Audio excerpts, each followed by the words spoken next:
అప్పులు, ఆర్థిక సమస్యలు, ఎంత కష్టపడినా తీరని రుణబాధలు, వీటికి పరిష్కారం చూపే ఒక దివ్య క్షేత్రం తెలంగాణలో ఉందని భక్తులు విశ్వసిస్తున్నారు. జనగామ జిల్లా చిలుపూరు గుట్టపై వెలిసిన శ్రీ వెంకటేశ్వర స్వామి ఆలయం భక్తుల నోట అప్పులు తీర్చే వెంకటేశ్వరుడు, బుగులు వెంకటేశ్వర స్వామిగా ప్రసిద్ధి చెందింది. కానీ ఈ స్వామికి బుగులు వెంకటేశ్వరుడు అనే పేరు ఎలా వచ్చింది? స్థల పురాణం ప్రకారం పద్మావతి అమ్మవారి కళ్యాణం కోసం కుబేరుడి వద్ద అప్పు తీసుకున్న శ్రీ వెంకటేశ్వర స్వామి ఆ రుణాన్ని తీర్చులేక చింతతో ఈ గుట్టపైకి వచ్చి ఒక గుహలో తపస్సు చేశారని భక్తుల విశ్వాసం. బుగులు అంటే చింత, ఆందోళన. అందుకే ఈ క్షేత్రంలో స్వామిని బుగులు వెంకటేశ్వరుడు అని పిలుస్తారు. కొండ అడుగున కనిపించే స్వామివారి పాదముద్రలను పాదాల గుండగా భక్తులు ఎంతో పవిత్రంగా భావిస్తారు.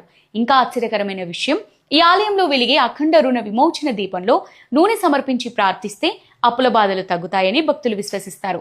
శుక్రవారం జరిగే అభిషేకంలో పాల్గొంటే మానసిక ప్రశాంతత, శనివారం ప్రత్యేక పూజల్లో పాల్గొంటే కష్టాలు తొలగుతాయని కూడా భక్తుల నమ్మకం.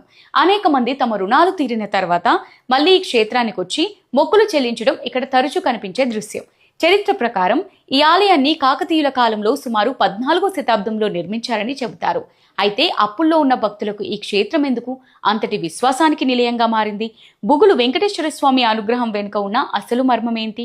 ఆ సమాధానం తెలుసుకోవాలంటే ఒక్కసారి చిలుపూరు గుట్టకు వెళ్లి భక్తితో స్వామివారిని దర్శించాల్సిందే అని భక్తులు నమ్ముతున్నారు.